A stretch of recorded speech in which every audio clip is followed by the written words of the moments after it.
From LinkedIn News, I'm Leah Smart, host of Everyday Better, an award-winning podcast dedicated to personal development. Join me every week for captivating stories and research to find more fulfillment in your work and personal life. Listen to Everyday Better on the LinkedIn Podcast Network, Apple Podcasts, or wherever you get your podcasts. Did you know that small and medium businesses make up 98% of the global economy, but most B2B marketers still treat them as a one-size-fits-all? LinkedIn's Meet the SMB report reveals why that's a missed opportunity and how you can reach these fast-moving decision makers effectively. Learn more at linkedin.com/meet-the-SMB. Hello, my friends, and welcome to another exciting episode of Negotiate Anything. This show is produced by the American Negotiation Institute, and with over 5 million downloads and listeners in over 180 countries, listeners just like you have made this the #1 negotiation podcast in the world. Hi, my name is Kwame Christian, and I am the founder and CEO of the American Negotiation Institute. Here at ANI, we believe that the best things in life are on the other side of difficult conversations, and we are passionate about providing you with the best content that will help you to make your difficult conversations easier, both at work and at home. Lastly, I want to remind you that we offer consulting and conduct trainings, both virtually and in person, all around the world. Our focus is in 3 main areas. First, negotiation and conflict resolution. Second, leadership. And lastly, diversity, equity, and inclusion. Check the link in the description below to learn more about how we could work with you and your team. And now, without further ado, let's jump into the interview.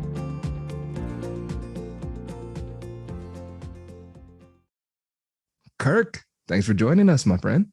Kwame, thank you very much for inviting me onto your show. It's my pleasure to be here and have an interesting conversation with you. It's our pleasure to have you. So how would you get us started by telling us a little bit about yourself and what you do? Sure. My name's Kirk Kinnell. I am the director of a negotiation firm called Negotiated Resolutions Limited. We are based here in Scotland, but of course we travel the world to assist. We train companies, we coach them during negotiations, and we also negotiate on their behalf. And we're all former law enforcement hostage crisis negotiators. I have 3 people on my team here from Scotland, and of course I've got one of my best friends and colleagues from ex-FBI over in the States, and it's something that, of course, when we are online, we share collectively. So I've been in this business for the last 5 years, having transferred the skills from the world of hostage negotiation, and I'm enjoying the many challenges that it brings, and I'm looking forward to many more in the future. In the last 3 or 4 years of my service, I spent across in the USA, where I was the lead advisor to US law enforcement on conflict resolution. And that had come about from the Black Lives Matter movement, and a group of people in the Police Executive Research Forum, led by Chuck Wexler in Washington. They commissioned me to come across and help them design some training for de-escalation of conflict for US law enforcement, because of the unique position that I had as head of armed policing and hostage negotiation in Scotland, where both portfolios, the portfolio of hostage negotiation and armed policing, complemented each other and were not at odds with each other. And I think even just in conversation with you, Kwame, even thinking about recent events across the world where perhaps our armed response officers, if they had the skills of hostage negotiators, then of course we could resolve conflict a lot easier, a lot smoother. But also I'm finding that those skills in the corporate world are really beneficial, because for the most part, once people feel heard and understood, they're open to finding a successful conclusion, right? A negotiated resolution, if you like. Absolutely. I like how you did that, Kirk. Negotiated resolution. This is great. And listeners, I hope you're appreciating the diverse background that Kirk brings and like the richness of his experience, because this is really unique. I can't think of anybody who has that combination where you have hostage negotiation expertise and you have the experience of being an armed policeman, but then now you have 5 years as a consultant, not just doing negotiation trainings in the corporate world, but also offering support, assisting them in their negotiations, and sometimes negotiating on their behalf. And I think you are the only person that I know who has served in an official capacity in law enforcement in different continents. That's really unique. And so when you think about that diversity of background that you bring and the breadth of experience that you bring, what does that change in your perspective when it comes to the conflicts that you resolve? When I think about that, I think about all of the things that have helped shape me over the years.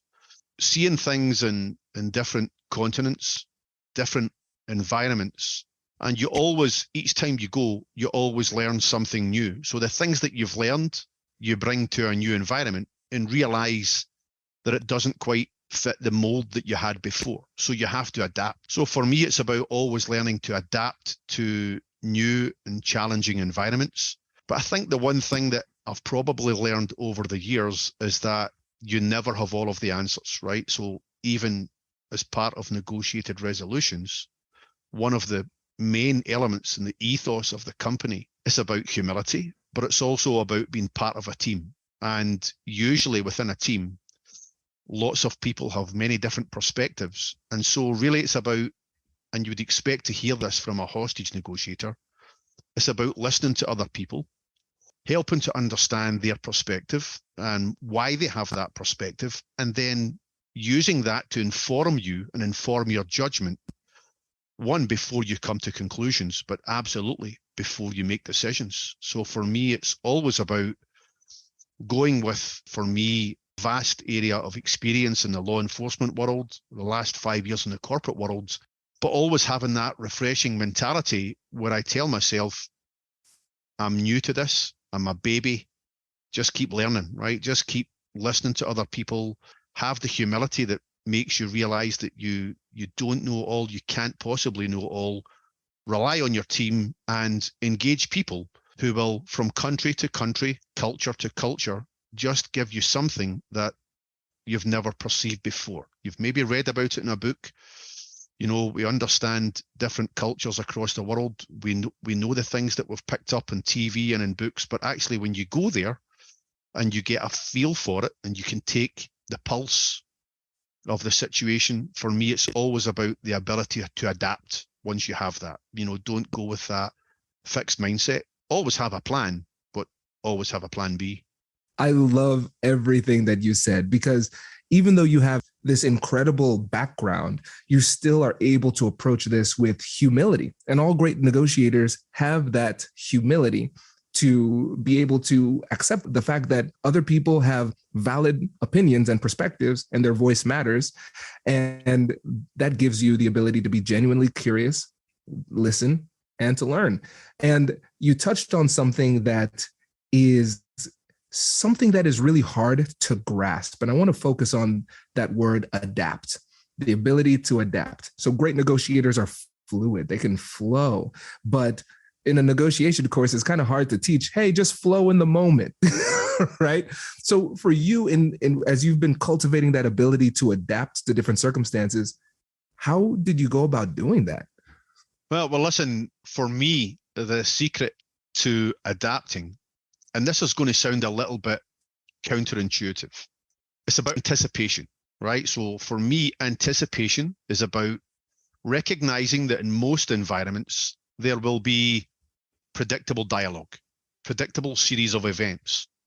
So planning and preparation is the key, right? So planning and preparation, methodical, you know, that predictable, for every predictable thing that may be said to you, you should have at least 5 predictable responses. So planning and preparation is everything to make sure that I go there with as much forethought and insight as I possibly can.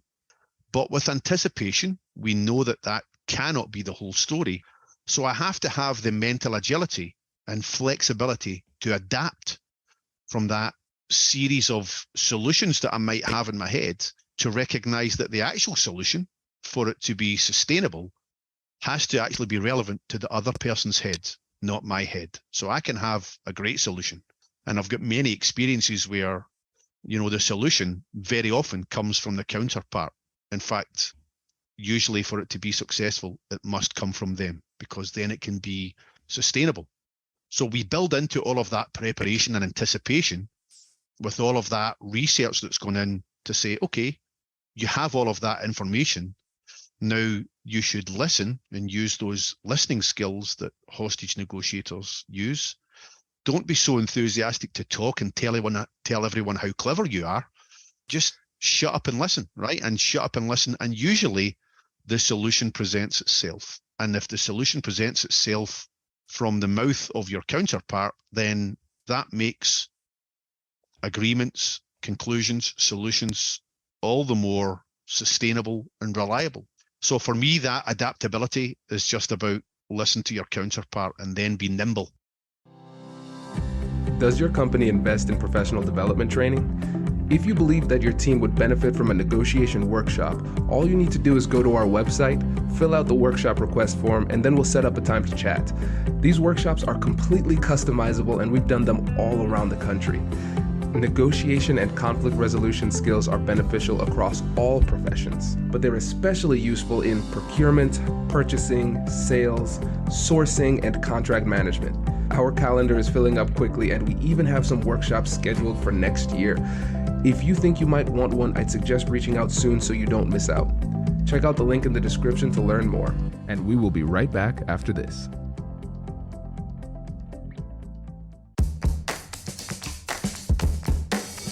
Hey you! I'm Andrew Seaman.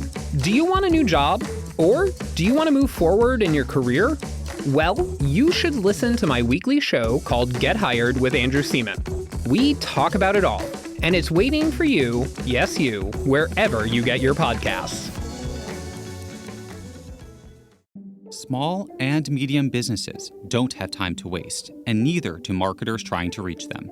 On LinkedIn, more SMB decision makers are actively looking for new solutions to help them grow, whether it's software or financial services. Our Meet the SMB report breaks down how these businesses buy and what really influences their choices. Learn more at linkedin.com/meet-the-SMB. That's linkedin.com/meet-the-SMB.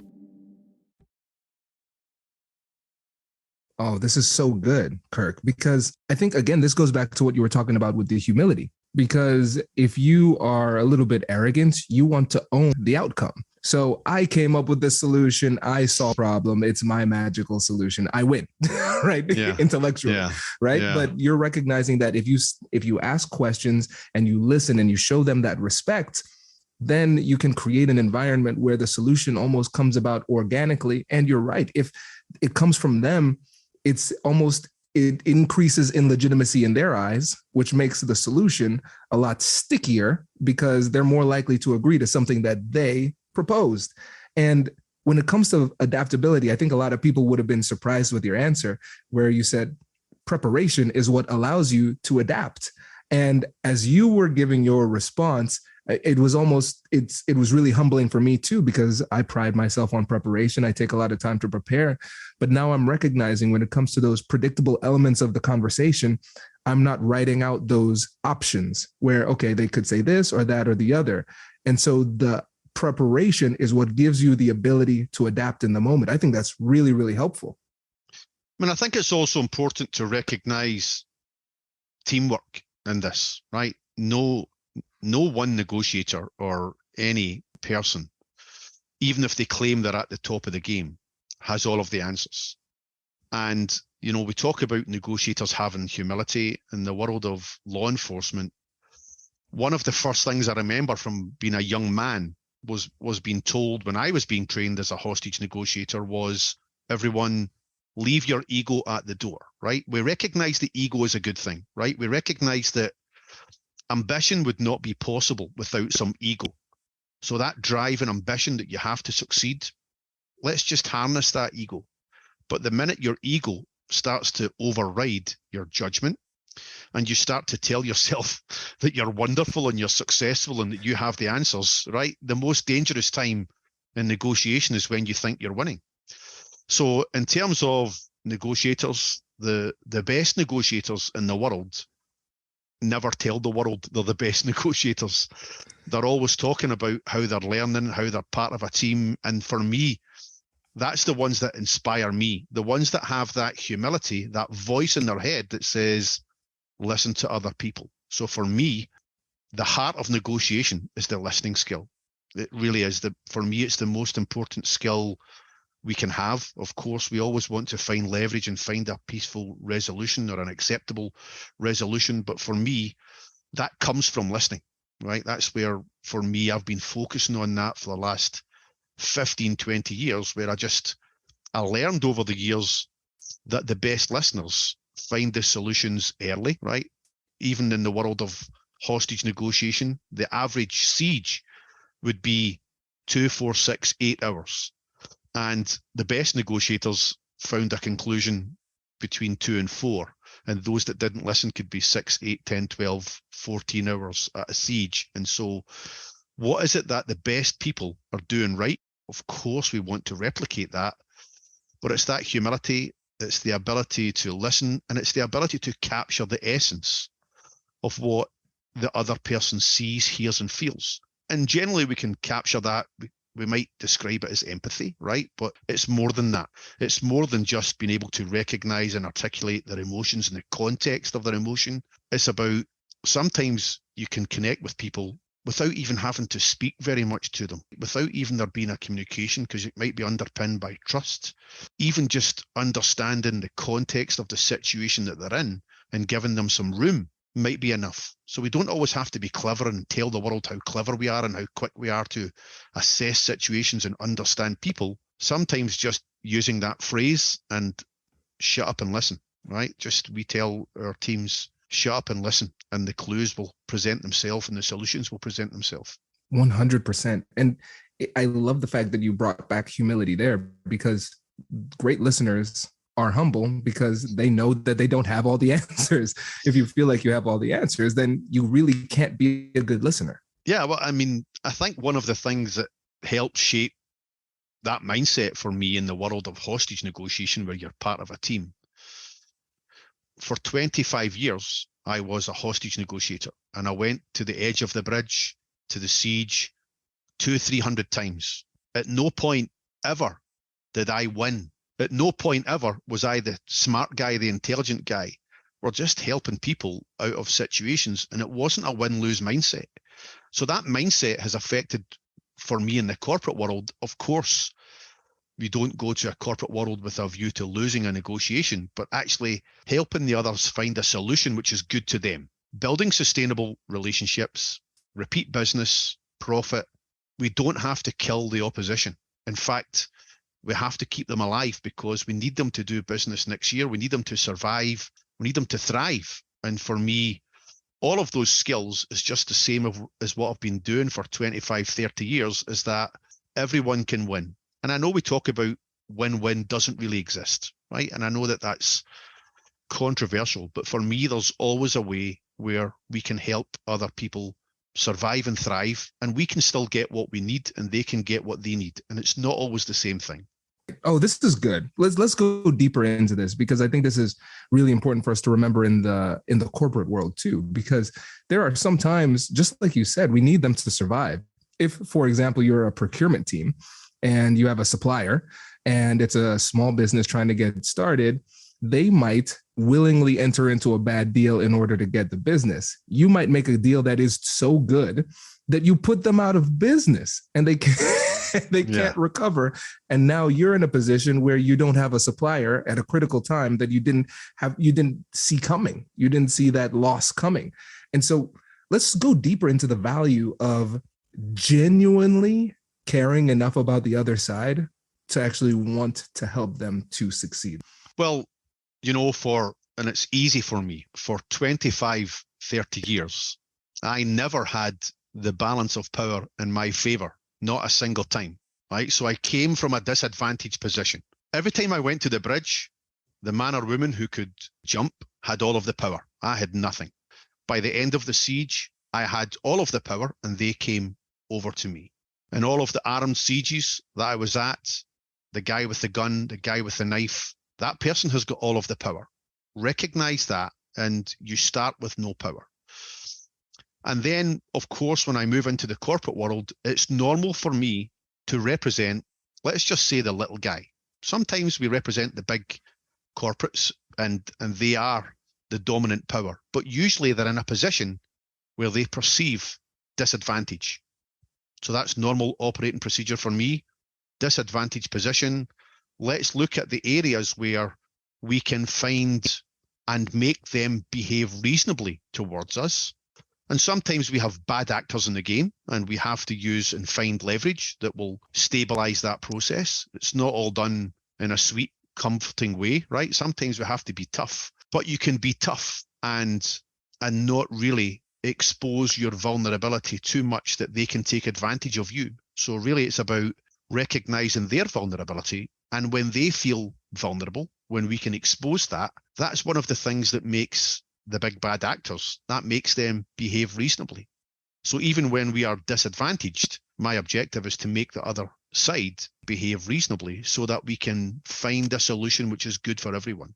And when we are the big guy or girl and we're negotiating against a small company, like you mentioned, and I've had this many times. In fact, I was in France last year, and the CEO of a company came to me and said, "You helped us negotiate out of a bad deal last year." It was a 9-figure settlement. It was a massive settlement where we walked away from that settlement paying nothing to them. And the court of arbitration had decreed that we should pay everything. But we found leverage and we used it well in that. But the CEO told me they've come back to us to do business again this year because it's an amicable divorce, right? We can have a divorce and it wasn't horrible. And they realize they can come back and do business again because they see that as an organization, we operate with integrity, humility. We are good faith actors, and we can be tough if we need to be tough, but we're not there to cause harm to other people. And that's one of the things that shapes the way that I negotiate, and it's the way that my team negotiate, and it's the way the companies want to negotiate that hire me. They don't want a shark, right? They don't want a shark in the water that's going to savage people or savage businesses. And I've worked for many large companies who recognize that long-term relationships is better business than the salespeople who tell customers anything just to close the deal. And they realize that very quickly that deal goes sour. So we are encouraging some of the sales teams to recognize that relationships are better for the organization if they're longer term, if there's more trust, if they're sustainable. And sometimes you can't do a deal, but we can review that and maybe next time round we can do a better deal. But we certainly don't seek to cause harm. That is powerful. And I know a lot of people struggle with that position, negotiating from a disadvantaged position. And I love your perspective of your goal is to make them behave reasonably. Now, for those people who find themselves in that position, maybe it's a situation where the other side has the leverage and they're trying to be a shark, or maybe it's a workplace scenario and you're dealing with a workplace bully. Let's say the manager is the bully who's trying to take advantage of you. Yeah. How do you go about getting them to behave reasonably? Well, listen, we've got a couple of things. Obviously, these things can be complex, but what we do is we have a balance of power assessment. So we assess the balance of power. And usually when we look at all the areas where they have power over us, we start to reflect on that and realize that things are not as bad as they seem, right? That's usually the first conclusion that we draw. We're in this position because we feel disempowered, we feel vulnerable. And my job then is to say, okay, they have a level of control over your vulnerability. This is all about control versus vulnerability. So if we reduce your vulnerability in their eyes, then we'll change their perspective. And eventually, if we get to the point where they realize what they have to lose, we can make them be reasonable because, most people don't want to snatch defeat from the jaws of victory, right? And so, of course, we can squeeze their Achilles heel a little bit and make them realize what they have to lose. But our listening skills, usually we find their vulnerability. And if we listen long enough, the people who tell us where they are vulnerable are them, because usually the large ego can't wait to tell you how strong they are. And in that is the clues where they're vulnerable. So for me, it's just sit there long enough, listen hard enough, and you will find areas that they Sometimes they'll overprotect, they'll overshout about their strengths. And when people are overconfident, usually that's there to hide something else, right? That's there to hide a hidden fear. And that's where I start to look, right? That's where they leave a breadcrumb trail straight to it. This, yeah. This is delicious, Kirk. This is really great because I love how you started this by talking about the feeling of it, because it's really important that, okay, if you feel as though the other person has the power, we have to recognize that there is going to be a strategic element to this, but also a psychological and emotional element to this. The fact that we feel that we are in a disadvantaged position will have an impact on our psychology and an impact on the way that we negotiate and interact with other people. That's really important. So I love the fact that we started off from a self-empowerment perspective, and then recognizing that nobody is completely invulnerable. Everybody has some kind of weakness, and you're absolutely right. If you are an expert listener, you'll be able to figure out what those potential vulnerabilities are. Can you help to make this a bit more practical by helping the listeners through kind of like an example of a vulnerability that might not have been readily apparent? Yeah, absolutely. So I'll probably think about a couple of examples to help go across the industry. So recently, I was dealing with some oil-based companies, and for the last 10 years, the oil industry has been dictated by powerful organizations, and the supply and demand meant that the larger organizations could control the price and control the destiny of those negotiations. But in the last 6 months to a year, we see that demand has changed shape. Now, the issue with that is now is the golden time, right? Now is the golden time. But the mindset of the people in that industry have been beaten down for 10 years to say, we just should accept the offers that the big guys and girls give us, right? And so we had to get the team together to say, actually, it's a whole new era, right? So demand has moved across to many different countries, and the supply that you're the key to many organizations. You don't have to stay controlled by the ones who would seek to control you. So you have to expand your mindset and not accept what has been normal for you for the past 5-10 years. And so we first of all worked on their mindset. And once we made them recognize that the landscape had changed and that their mind state was still the same, then it's relatively easy for them to adjust. And once they start to do one or two of these things, we can reinforce their confidence and get the ball and that momentum moving in a different direction. And also, sometimes, I've worked for, I'll tell you about one that I worked for against a large American organization, massive. And I met on the other side with 4 of the biggest lawyers in New York and 3 negotiators on their side of the table. Really impressive. And on my side of the table, there's me and 2 guys from my company. And my initial reaction is, that feeling in your throat. And then I realize they're building a big wall, right? There's 7 of them building a big wall. Let's just have a bit of fun and find out what they have to hide. And it's that mindset, recognizing that, of course, you're going to be overwhelmed at points. You're going to feel that you're overwhelmed. You're going to feel the balance of power is against you. But when you use those tried and tested techniques to, one, change your mindset, but then start to find the gaps in their argument, because the bottom line is you wouldn't be negotiating if the deal was already done, right? There's a vulnerability there somewhere, and we just have to teach people how to find that and, of course, force the other side to behave reasonably. And why do we do that? Because they recognize that they also have something to lose. And so for me, looking for what they have to lose, looking for their vulnerability, find their Achilles heel, give it a little squeeze, don't smash it. We're not there to kill people, right? We're not there to harm them, but we have to make them feel their own vulnerability in a way that makes them want to build partnerships, build relationships. And to be honest with you, even though some negotiators can behave badly, shout and bawl and stamp their fist and all of that on the table, usually the organizations just want to do a deal, right? And so it's just being able to weather that storm and build relationships and not react to the things that, if you are emotional and you're feeling vulnerable, you'll perhaps show that vulnerability. Kirk, the thing that I love the most about this is that we are not sharing any kind of complicated strategy that's difficult to understand. We are sharing tried and true methodologies that have been proven time and time again over decades, born by experience and research that we can all put into play. But the thing that holds us back is our mindset, our mentality, that fear.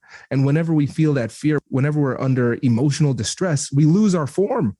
If we were to just be a little bit more confident and trust the process, then we could do the things that you're telling us to do, where we are listening, empathizing, understanding how they see the situation, what they think about the situation, how they feel about the situation, giving them the space to share, and then seeing those vulnerabilities and the gaps that will exist. And you pointed out a critical truism that everybody forgets when they feel leveraged and they feel as though they don't have any power. They need you in some capacity or they wouldn't be talking to you.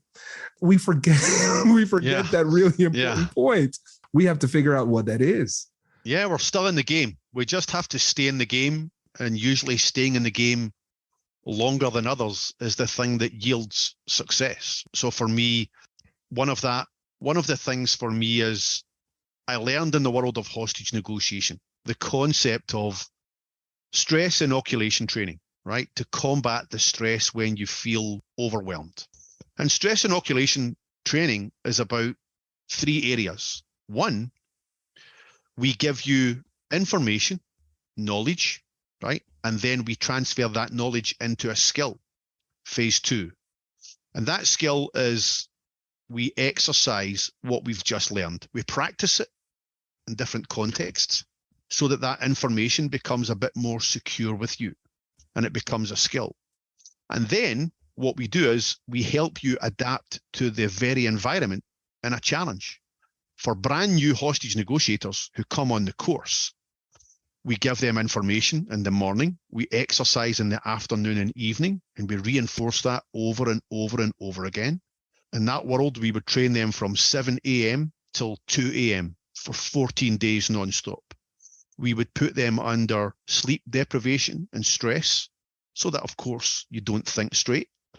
We make them feel comfortable not thinking straight.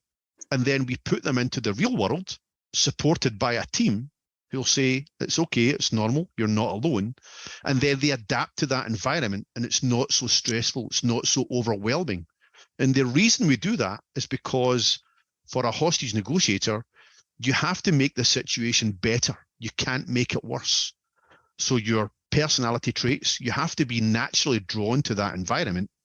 You have to be comfortable in that environment, but also you have to perform.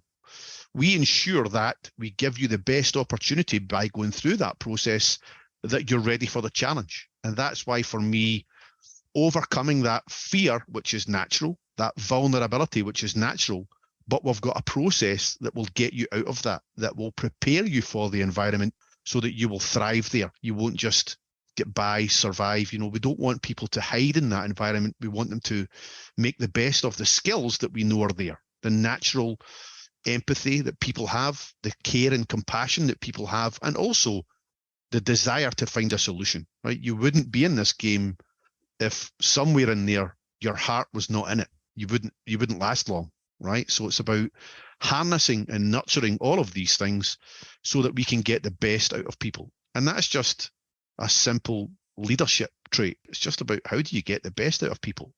And you have to just recognize that the fears that they have that will affect their confidence and stress, we have to help them remove that. We can't just tell them, get over it, right? That's just not normal.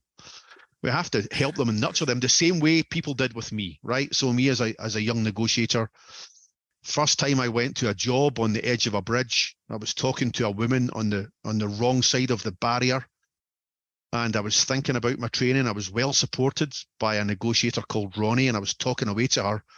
And after about 15 minutes, I realized that my leg had been vibrating the whole time. I was shaking. And so eventually, you know, the more and more you're exposed to that level of stress and anxiety, the lesser an impact it has. So you can manage your emotions. I wouldn't ever say they're controllable, but we can manage them, and we can certainly manage the outward display in our behaviour that, one, makes us feel confident, but confident enough to reassure the other side that they can trust us, right? So it's about building in that. So yeah, I wouldn't claim to have been anywhere near the finished article at the start of this journey. Oh man, so much to explore here. Because first, when you talked about the stress inoculation training, that is so fascinating. I love the fact that we started off with knowledge, and then you focused on the skills, and then you helped people to adapt to those difficult situations. So you're giving them the opportunity to practice under duress. And when you think about an athlete, they always say this, you might be interviewing an athlete and they say, hey, wow, this was a really tough fight. How'd you survive it? This is nothing compared to practice. Practice is way worse than this. And so we practice under duress, understanding that when the time comes to perform, there are going to be a lot of different variables that'll throw us off.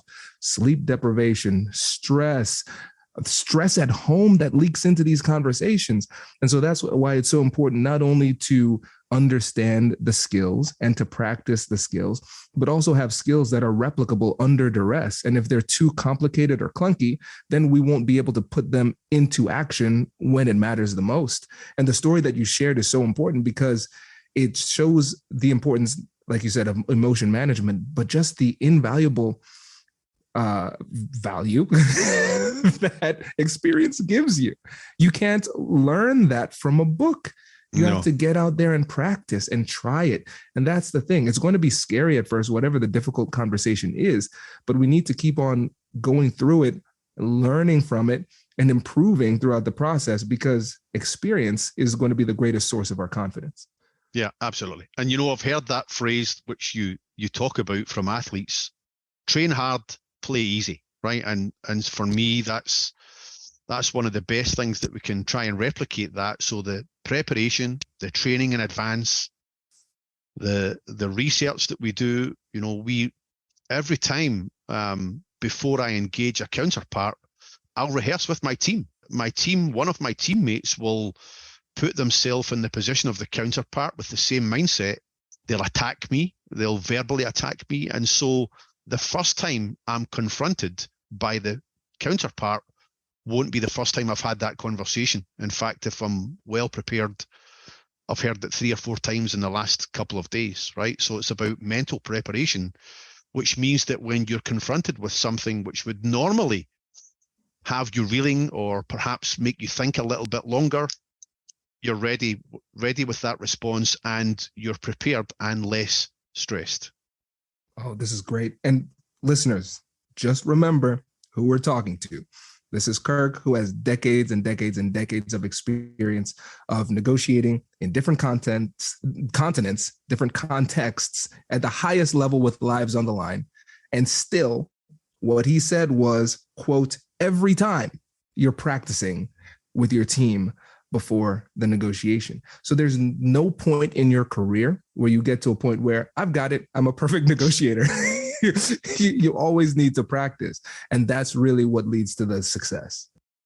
No, listen. So I'm going to just talk about my listening skills, Kwame, right? So I heard you say there, I've been doing this stuff for decades and decades and decades. And I thought, man, I'm old, right? I'm getting old. And all of that experience, and let me tell you, I'm not even the best negotiator in my own home, right? So there's no point trying to claim that I'm global leader, right? That's funny. And again, speaks to the humility, my friends. And we appreciate that. Kirk, this was fantastic, an absolute masterclass. I really appreciate you coming on. Before you go, remind the listeners about your company, Negotiated Resolutions Limited, and how they can get in touch with you and how they can work with you.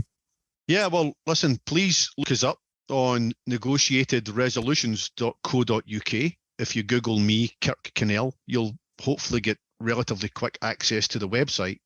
And what we do is we train people and organizations. Of course, we do one-to-one coaching and training. We'll train you.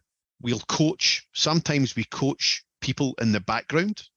We sign non-disclosure agreements because people want us to be invisible, and we completely recognize why that would be of value. Or also, we will negotiate on your behalf. And I've got a strong team of people who have performed at the highest level, both in the law enforcement and conflict resolution and corporate environment for the last 20, 30 years. Our success rate, we are happy to say, is almost 100% over that period, because we invest so much in our training, we invest so much in our team ethos, and of course we fit in well with the people who employ us, who consult with us, and we support them to achieve the best outcome possible in those situations where they feel that perhaps they just need a little bit of support, and we can come along and tailor make that support for whatever your need happens to be at that moment. So thank you very much for giving me the opportunity to, of course, have a little plug at my company and try and grow the business. But actually, more importantly, and I know you're about to sign off, I want to ask you, because I know you've did 800 of these podcasts, you have got a wealth of experience, and I'm more interested in what you can bring to the party, because you've listened to 800 people like me,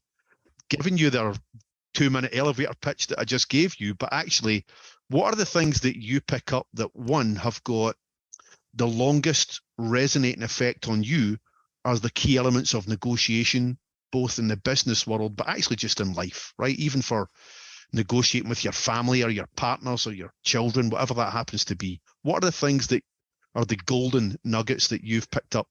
Oh man, Kirk, I'm getting chills. This is perfect. So I'm going to have to apologize to the next podcast guest, because I'm going to go on a roll here, Kirk. Okay. So I love that you asked this question, because that's something I've been thinking about a lot. Because with we're creating this new program called Negotiable. It's going to be an online community where we teach people how to negotiate, but it has a community aspect where you can chat and talk to each other, answer questions, learn and grow together, but also a course, and the course will continue to grow in perpetuity. So the course is going to be called The Essential Elements of Negotiation, where we answer that very question, because we talk to people like you who are hostage negotiators, right? We have teachers, we have police interrogators, we have mediators, all sorts of different people who are having all sorts of different conversations all the time in different contexts.